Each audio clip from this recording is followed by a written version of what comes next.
Hello everyone, welcome back to my channel. Today's video is going to be not a fun one. Well, I guess it's kind of fun to discuss, but it's a little bit of a sad topic.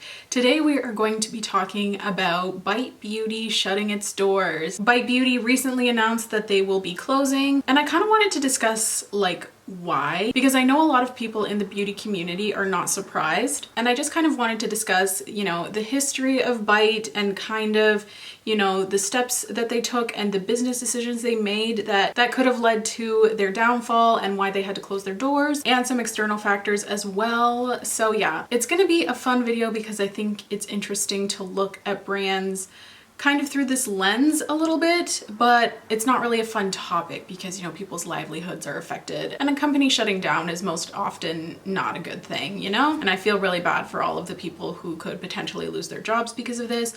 So yeah, I just want to put that out there. So I did lots of research and wrote a whole thing on my laptop about Bite and their history and everything. So I'm just going to pull that up. But before we get into it, I just want to kind of read their statement. So I actually first found out that they were closing on Trendmood. It didn't come directly from Bite Beauty, which I found interesting. I'm not sure if that information was initially a leak or if they intended to announce it that way through Trendmood. So it says, beauty news, it's time to say goodbye to the iconic products by Bite Beauty. The brand is closing. Stock up your favorites before they are gone forever. All products are up to 50% off. The good news, the lip labs are staying and expanding. I'm personally happy to hear that because it's such a fun, unique, memorable experience. Love their mascara, lip products, and of course also enjoy their complexion products. Thank you, Bite Beauty, for bringing us amazing products. That was Trendmood's announcement. And then Bite Beauty on their Instagram shared a post that says, we have some news to share. To our incredible community, we are sad to share that Bite Beauty will be closing later this year. Thank you for the past 10 years of love, growth, and fun. You have always been our ultimate inspiration. Bite Beauty products are now 50% off. The time is now to stock up on your faves at Sephora.com or BiteBeauty.com.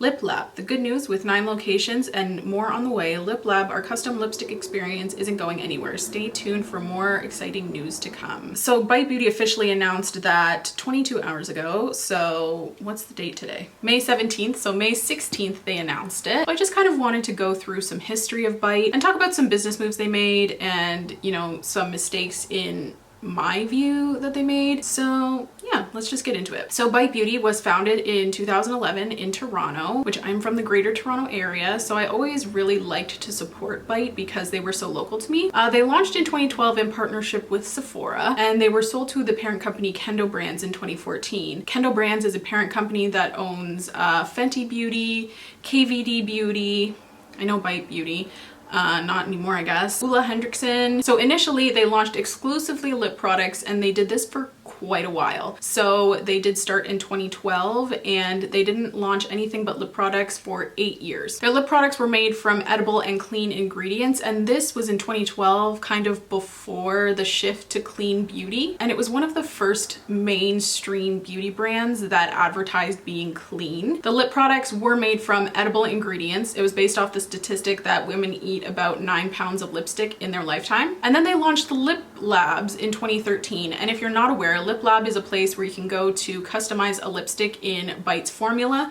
I'm actually wearing my custom Bite lipstick. It has my name on it. You get to choose the color, you get to choose from a variety of finishes and a variety of scents to make your own custom lipstick. The only thing is, you get the product at the end of the experience, but you're also paying for the experience. So you can't just go in.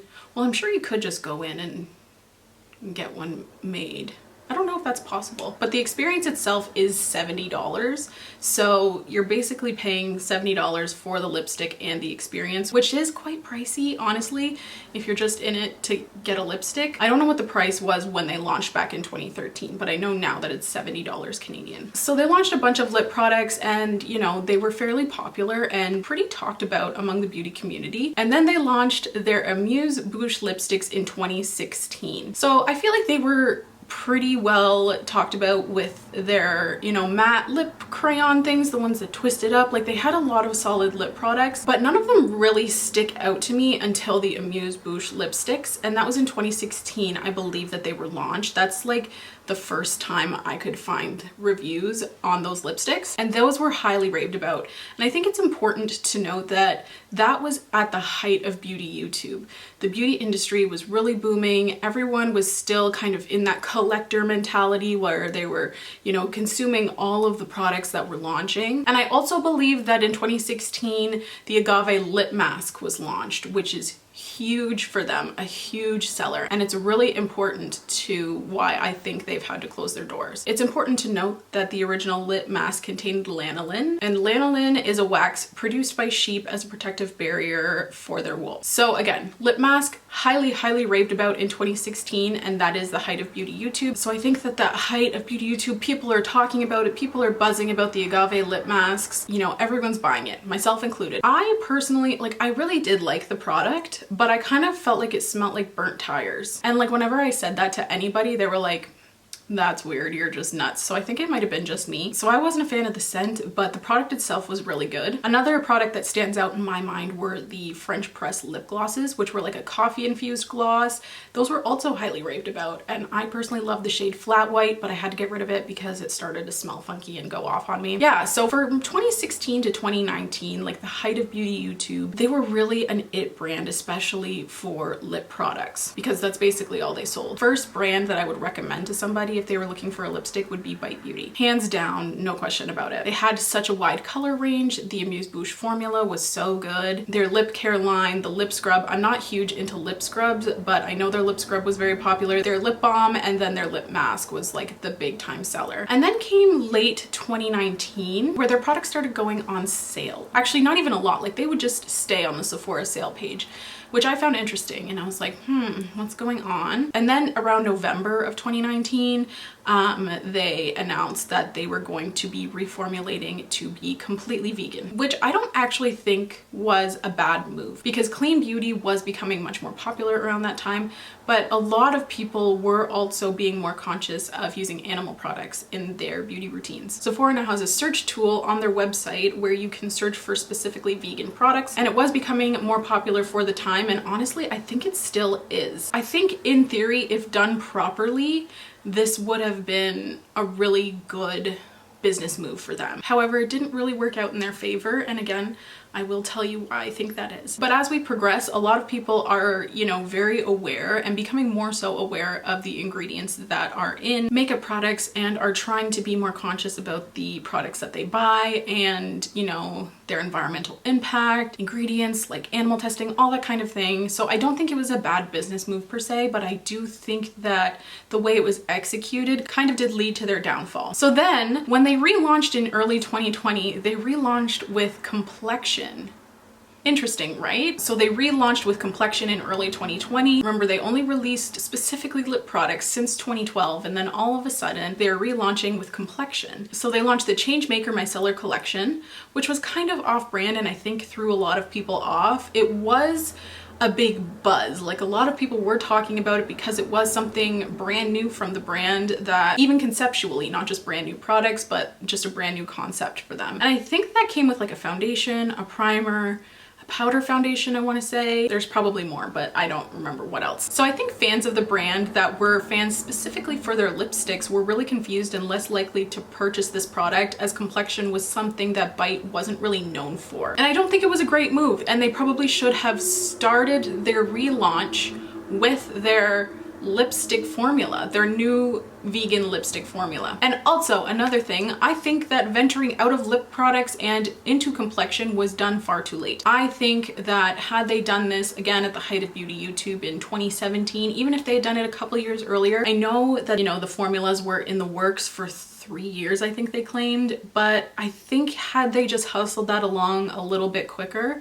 I think that honestly they wouldn't be closing today. They would be a lot more of a staple brand. So the boom of beauty YouTube was winding down in 2020 and consumers were getting overwhelmed with all of the options for products. And that's also why I think it was done far too late. And I think if they were going to venture out, they should have done it earlier, or they should have just remained a really high-end lipstick brand. I think them expanding specifically in 2020 was just not a good idea and is a reason that they are closing their doors today. So since they were reformulating to be vegan, a lot of lip products can be hard to formulate while staying vegan. A lot of moisturizing emollient ingredients that are used in lipsticks are animal derived, such as lanolin, beeswax, squalene, unless it's plant derived specifically, and then also pigments such as carmine are all not vegan. So it turned out that their vegan alternatives to their products were not as good as the original. I don't think I ever got to try the vegan lip mask, but many influencers did do comparisons between the two and concluded that the relaunch was not as good. And since the lip mask was their star product, it likely influenced many people not to purchase because it was definitely expensive. And I was looking at Sephora and the lip mask only had 3 stars.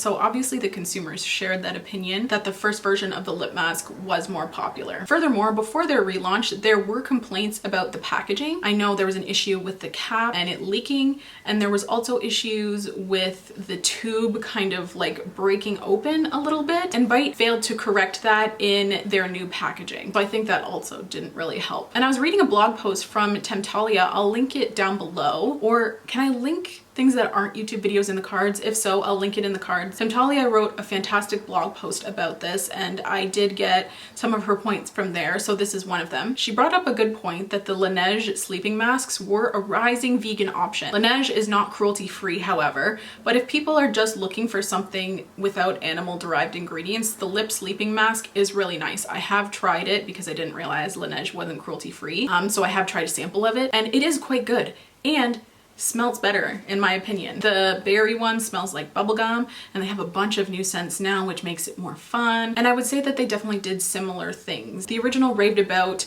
agave mask and the Laneige sleeping mask. So now in 2020, after they've launched the Changemaker collection, I believe they launched the mascara and eyeliner as well. After all that, they launched the Power Move lipsticks, which were intended to be the vegan version of the Amuse-Bouche lipsticks. They were meant to replace them. I never tried them personally. However, I did read a lot of reviews just to prepare for this video. And I also read the ingredients between the two. And there's a lot more silicone in the Power Move formula than there was in the Amuse-Bouche formula. And the Amuse-Bouche formula was a lot creamier versus the Power Move was a lot more matte. Therefore, people who, you know, were big fans of Bite for the Amuse-Bouche formula, which was a lot of people and a lot of influencers, were let down because this replacement was not even close formula-wise. Furthermore, they also released fewer shades. There was at least 34 shades of Amuse-Bouche at any given time, and the Power Move lipstick only had 20 shades, many of which were not the same. I think they only kept a couple of their best-selling shades. So if you had a lipstick that you really enjoyed from Bite and it was in the Amuse-Bouche formula and they didn't relaunch it, you're probably more likely to search for a dupe elsewhere, something that might be more consistent with the formula that you enjoy. So after the Power Move lipsticks were launched, I think they did launch a couple things, like I think they did do the Power Move like lip crayons. I don't know how those were reviewed, but I didn't really see a ton of people raving about them. The Awful Daycation whipped blushes were launched last summer. I never purchased because I looked at those and was like,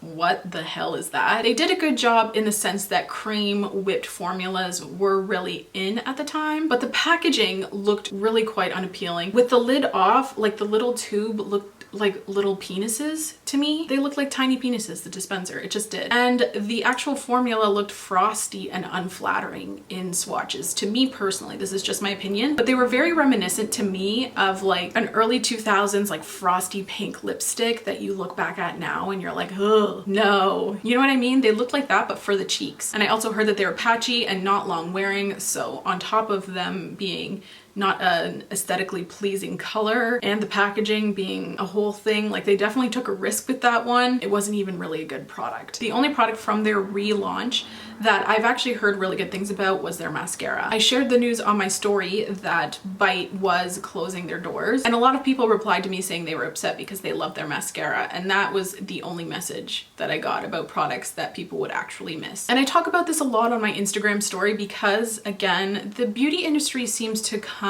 in waves of popularity, and it's really at a low right now. And on top of that, the pandemic. Less people were buying lip products due to mask mandates, and the pandemic was very hard on a lot of companies financially. It was just a hard time in general. And I do talk a lot with my followers on my Instagram stories about brands we think will close next, because I don't think that this is going to slow down. I think there will be some brands that are either going to do a complete 180, like a complete rebrand, or they're going to have to close their doors because the market is just so oversaturated right now after the YouTube boom of like 2017. So overall, am I surprised that they're closing their doors? No. My followers on Instagram and I, you know, we have these discussions, as I mentioned, and we, you know, really a lot of us predicted this. Their products have been on sale at Sephora for quite some time for 50% off, which is a significant discount. And I figured their products were being discontinued, or Bite was leaving Sephora, or they were shutting down. The changing in their formulas caused existing fans of the brand to look for other options, and their relaunch was not captivating enough to replace those fans that left. By the time they relaunched in 2020, there were so many other vegan options that there was nothing that really set them apart from the rest of the brands in the beauty industry anymore. So there are some other brands that I kind of want to discuss that I think are heading down that same path. One of them being Urban Decay. Urban Decay has been around for quite some time now, but I think they're just really failing to keep up with the ever-changing industry and launch products that are actually interesting. They just keep doing the same thing over and over again, hoping it will stick, and it doesn't seem to be working for them. Another one that I think is redeemable but is definitely going down a path that is not positive, Anastasia Beverly Hills. I think they slightly redeemed themselves with the Brow Freeze product. So I definitely think it is possible for them to become an it brand again. But I think if they're not careful, they could end up closing their doors as well. One reason I don't think that that is as likely is just because of how much money the owners make. Like, they are very, very wealthy, so I think that they can handle a bit of a setback, and I think they can invest to make their brand more popular again. And another one, and I don't know how likely this is, but I think MAC is really struggling. They just really failed to keep up with the formulas of the time, and furthermore, they started testing on animals. They kind of went backwards. So I think that that lost them a lot of customers, including myself, and they just haven't really been able to keep up. And the last one I want to talk about is Stila. The last actual solid, highly raved about product that they had were the Shimmer and Glow liquid eyeshadows. Since then, everything they launch is just kind of boring. There's no real, you know, grabbing consumers' interest and holding it. They had the one product that grabbed everyone's attention, and then they just kind of let it slip through their fingers. Another one, Smashbox. Again, a lot of these are older OG brands that have just failed to keep up with, you know, the changing beauty industry. There's a lot more competition, and there's a lot more trendy beauty brands that are kind of taking their spot and taking over. And I think if they don't start being more creative and innovative, it could really go south for a lot of these older brands. And yeah, that is it for my video. Are you guys surprised that Bite Beauty is closing down? Are you sad about it? I am kind of sad about it. I'm glad that they kept their lip lab though, because I personally did the lip lab and I really enjoyed my experience. It's something that's fun to do. I'm gonna do it with my best friend for our birthdays. Mine was a while ago. Hers was a while ago as well, so we probably should schedule that soon, but it's like a fun little activity to do together, and then you get to walk away with like a little product and your perfect lipstick. Yeah, I think that that concept is really unique and really fun, and I am sad to see Bite go because they were such a staple in the industry for quite a long time. They were open for 10 years and they were like a main player in the beauty industry, so that's quite a long time. So I'm sad in that regard, but I can't say I'm surprised. So yeah, let me know your thoughts and feelings on Bite Beauty closing their doors. And I think that is it for me today. Thank you so much for tuning in, and thank you so much for watching if you've made it this far. Please don't forget to subscribe if you want to. If you don't, that's okay. I just really appreciate you being here. It helps out my channel so very much by you watching, so thank you. Please leave any video requests you may have in the comments down below, and I will see you in my next video. Bye guys!